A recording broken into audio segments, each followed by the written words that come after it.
लकड़ी के कीकी रंग में बनी खूबसूरत सी कुर्सियाँ और साथ में इसी रंग की दिलफ्रेज मेज़ जिस पर सजे हल्के फुल्के खानों से इस वक्त वो चारों इंसाफ करने में बुरी तरह मसरूफ़ थे। तो फिर क्या सोचा आपने अम्मी? तबरेज़ ने चाय के घूंट भरते हुए सामने बैठी अपनी माँ की जानब देखते हुए इस्तफसार किया। हाँ, मैंने यही सोचा है कि अब बस कल ही हूरजहाँ के घर जाऊँगी। बाकायदा रिश्ता लेकर रुखसाना का फ़ोन पर मैं उसे अपनी आमद का पहले ही बता चुकी हूँ, आयशा नाज ने बिला तमहीद कहा। रुखसाना के नाम पर सिकंदर ने एक लम्हे उन्हें देखा, फिर सर झुका लिया। इसे ऐसा करते हुए वैद साहब देख चुके थे, लेकिन फिर भी आखिरी फैसला सिकंदर का ही होगा। आखिर को ज़िंदगी उसी ने ही गुजारनी है। हाँ, हम तो बस अपनी जिम्मेदारी पूरी कर रहे हैं। वैद साहब ने एक नज़र सिकंदर और तबरेज़ पर डालते हुए आयशा नाज से कहा। हाँ, क्यों नहीं? ना चाहते हुए भी उन्होंने ये कहते हुए चाय का एक घूंट भरा। एक कड़वाहट सी उनके हलक में घुल गई, इसलिए फ़ौरन ही कप नीचे रखा और सामने रखी पेस्ट्री से मुँह का जायका ठीक करने लगी। अगले दिन ही वो सब मलक हुसैन की हवेली में मौजूद थे। तबरेज़ इधर आ नहीं सका था क्योंकि गुज़िश्ता रोज़ ही उसे स्कॉलरशिप की कॉल आ गई थी और वो आज अली सुबह ही 6 बजे की फ़्लाइट से कनाडा रवाना हो चुका था। उसके ना आने का सबसे ज़्यादा गम आयशा नाज और सिकंदर को हुआ था, क्योंकि उसने अब 2 साल बाद ही आने का यकीन दिलाया था और यहाँ तक कह दिया था अगर शादी का इरादा हो तो वो भी कर ले, इसकी वजह से 2 साल इंतज़ार न करें, जिसकी वजह से उनका गम मज़ीद बढ़ गया था। हवेली में वो लोग ढेरों तोहफे, तोहफ़ और मिठाइयों के टोकरे लेकर गए थे ताकि साथ ही छोटी सी रस्म भी कर ली जाए। मलक हुसैन के ख़ानदान ने भी उनका पुरतपाक इस्तकबाल किया था। सब ने सोचा कि बातें तो बाद में भी हो सकती हैं, पहले खाने से लुत्फ़ अंदोज़ हो लिया जाए। खाने की मेज़ पर हर एक मौजूद था सिवाय नवाज़, मलक और तबरेज़ के। तबरेज़ के आने में 2 साल थे, जबकि नवाज़ के आने में 2 दिन। खाने की मेज़ अनवां अक़साम के खानों से सजी थी। दस्तरख़्वान पर मौजूद खानों से हवेली वालों की मेहमान नवाज़ी साफ झलक रही थी। खाने के बाद चाय का कहते हुए वो सब ड्राइंग रूम में मौजूद सोफ़ों पर विराजमान हो गए थे ताकि जिस मकसद के लिए यहाँ आए हैं वो मकसद पूरा किया जाए। मलक हुसैन व माँ अहलो अयाल उनके आने के मकसद से अनजान थे, जबकि मिदत कुछ मिठाइयों के टोकरों से अंदाज़ा लगा रही थी। अलबत्ता हूरजहाँ और रुखसाना के चेहरों से तो खुशी फूटी पड़ रही थी। रुखसाना के तो अंदाज़ ही कुछ न डाले थे, सब कुछ बगैर किसी मेहनत के इतना जल्द जो उन्हें मिल रहा था। इसके रंग ढंग देख कर सबीहा ने अम्मा के कान में एक तमस्खराना तबसरा किया, जिसे रुखसाना की उकाबी नज़रों ने फ़ौरन ही भांप लिया। इसके दिल में धड़कती आग के शोले ने मज़ीद उड़ान भर ली थी। इसके सीने में नफ़रत का एक ज्वार भाटा उबलने लगा था। हाँ, तो क्यों ना अब हम उस मकसद की बात करें जिसके लिए हम यहाँ मौजूद हैं। वैद साहब गला खनकारते हुए सब पर एक निगाह डालते हुए गोया हुए। कैसा मकसद उबैद? मैं कुछ समझा नहीं। मलक हुसैन ने नाफहम निगाहों से उबैद साहब को देखकर इस्तफसार किया।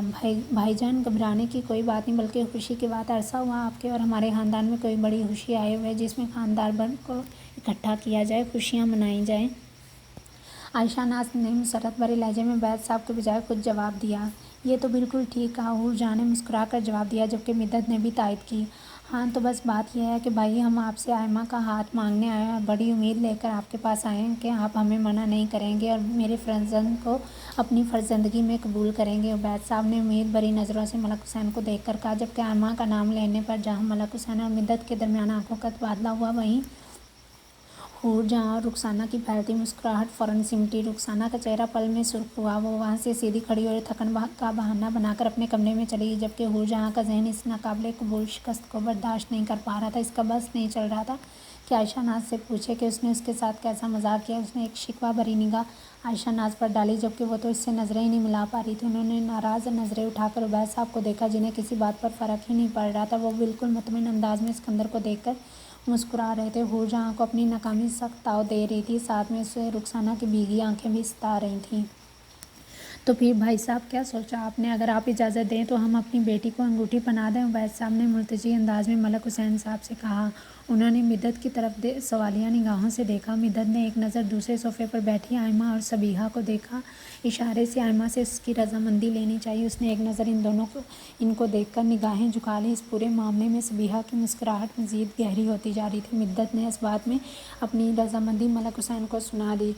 चलो आयशा, अब अपनी बेटी को अंगूठी पहनाओ, उबैद साहब ने आयशा नाज से कहा। हाँ, क्यों नहीं, इधर आओ आयमा। आयशा नाज के कहने पर आयमा झिझकती और शर्माती हुई इनके पहलू में विराजमान हो गई। खूबसूरत सी इज़्मर्द के एक बड़े पत्थर वाली अंगूठी पर ज़मीद के अतराफ नन्हे नन्हे याकूत जड़े थे जो इसकी सफ़ेद लंबी उंगलियों में बहुत खूबसूरत लग रहे थे। सबके चेहरे मसरत से खिले हुए थे। मलक हुसैन ने उठकर सिकंदर को अपने गले लगाकर मुबारकबाद दी। हूरजहाँ की हिम्मत जवाब दे रही थी। वो अपनी मुट्ठियों को शिद्दत से भींचे गुस्सा ज़ब्त करने की इंतहा पर थी। दूसरे की बेटी के चेहरे पर खुशी और अपनी बेटी की आंखों में आंसू हूरजहाँ से बर्दाश्त नहीं हो पा रहे थे, मगर फिर भी वो दिल पर पत्थर रखकर बैठी रही थी कि कहीं आयशा नाज अपनी बात का पास रखेंगी और अभी इसी वक्त मना कर देंगी। मगर उसकी ये उम्मीद पल में झाग हुई थी जब उन्होंने वो अंगूठी बड़ी ही चाह से आयमा के हाथों में पहनाई थी और बड़ी मसरत से उसे अपनी बेटी कह रही थी। इतने में मुलाजमा चाय ले आई और सबको सर्व करने लगी। सुनो, ऐसा करो, जो मिठाई अभी ये लेकर आई उसे खोलो और सबका मुंह मीठा करा। मिद्दत ने खाली चाय देखकर खिफ़त से मुलाजमा को हुक्मनामा जारी किया। इस वक्त इन्हें इन्हीं खिलाई हुई मिठाई खिला देना ज़्यादा ठीक लगा। जी साईं बेगम लेकर आई। मुलाजमा इतना कहती कोने में दड़े मिठाई के डब्बों में से एक डब्बा उठाकर बावर्ची खाने की सिमत बढ़ गई। ये लो सिकंदर, ये मेरी अंगूठी और आज से ये तुम्हारी है। अगर तुम्हारा बाप हमें बता कर आता तो मैं तुम्हारे लिए अच्छी सी अंगूठी खरीद देता, लेकिन अब इस सब कसूर तुम्हारे बाप का हुआ। वो तुम्हें अपनी दोस्त की पुरानी अंगूठी दिलवाना चाहता था, जिसको देखकर वो जवानी से ही ठंडी आहें भर रहा था और अपने मकसद में कामयाब भी हो गया। मलक हुसैन की बात पर इनका खुद का और बैद साहब का कहका बेसाख्ता था, जबकि सिकंदर ने भी उनका भरपूर साथ दिया था। मिद्दत के कहने पर सबीहा आयमा को अंदर कमरे में ले गई थी। हूरजहाँ से इधर मज़ीद बैठना महाल हो रहा था, इसलिए वो भी बहाना बनाती रुखसाना के कमरे की तरफ बढ़ गई। इसे इस वक्त सबसे ज़्यादा फ़िक्र इसी की थी। जैसे ही वो रुखसाना के कमरे में दाखिल हुई, वो कमरे में इधर से उधर चक्कर लगाती हुई मिली। दरवाज़ा खुलने की आवाज़ पर रुखसाना ने पलटकर हूरजहाँ की सिमत देखा और लपक कर उनकी जानब बढ़ी। क्या हो रहा है अम्मी, ये बताएं आप। आंटी ने तो वादा किया था ना आपसे, तो फिर इस तरह से बड़ी महफिल में वो इतना बड़ा धोखा कैसे दे सकती हैं। रुखसाना बिपरी हुई शेरनी की तरह दहाड़ रही थी। सबीहा की तंजिया हंसी और आयमा की चुभती हुई नज़रें बार बार ज़हन के पर्दे पर लहरा कर इसके गुस्से को मज़ीद हवा दे रही थीं।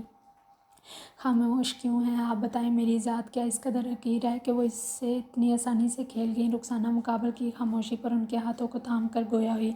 संभालो खुद को, देखना सब ठीक हो जाएगा, हूरजहाँ ने टूटे लहजे में से समझाया।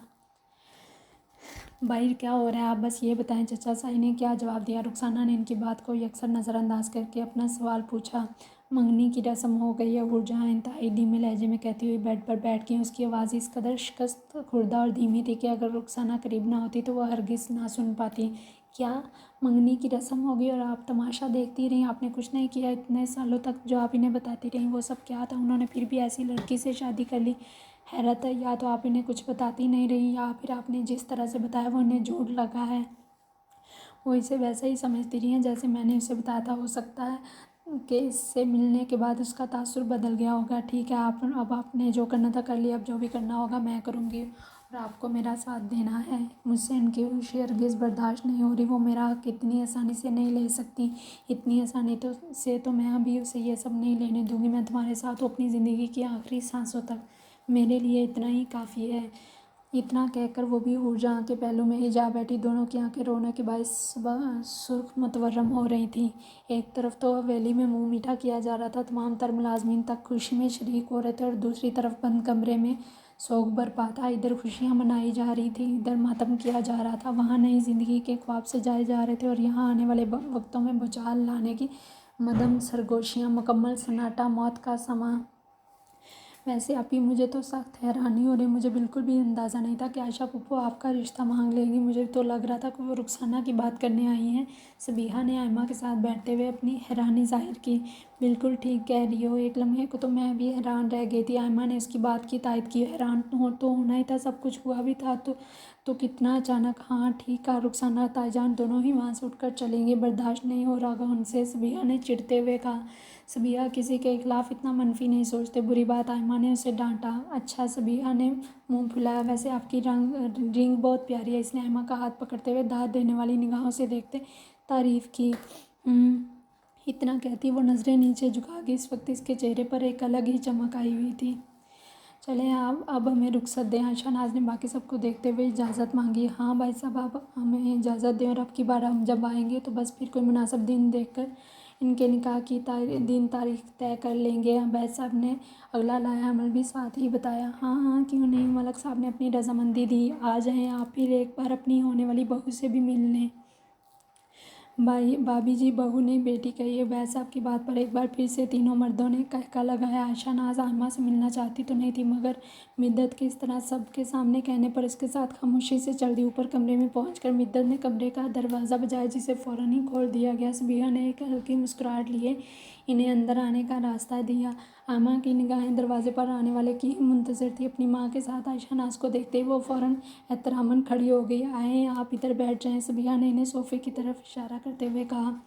نہیں بیٹا، میں انشاءاللہ اگلی دفعہ آ کر بیٹھوں گی، ابھی تو بس میں آئمہ کو دیکھنے آئی تھی۔ انہوں نے مسکراتے ہوئے آئمہ کو گہری نگاہ سے دیکھتے ہوئے کہا۔ ایک ناگواری تھی ان کے اندر جسے انہوں نے ظاہر نہیں ہونے دیا۔ آئمہ کی بھی جواباً مسکراہٹ گہری ہوئی تھی۔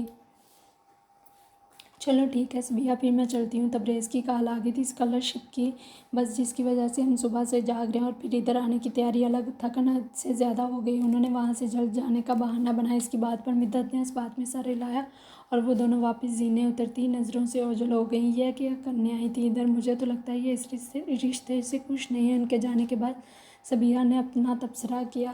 کیا تم ہر وقت الٹا سیدھا بولتی رہتی ہو؟ آئمہ نے اسے ٹوکا۔ الٹا سیدھا نہیں بول رہی، جو نظر آ رہا ہے وہی بول رہی ہوں۔ اچھا بس میرے سامنے تو تم نے یہ فضول بات کر دی، امی اب بابا کے سامنے مت کرنا۔ ہر لڑکی کی طرح اس کے دل میں بھی ماں باپ کی خوشی کا خیال پہلے آیا۔ اچھا نہیں کروں گی، اتنا کہتی وہ بیڈ پر چت لیٹ کر چھت کو گھورنے لگی تھی۔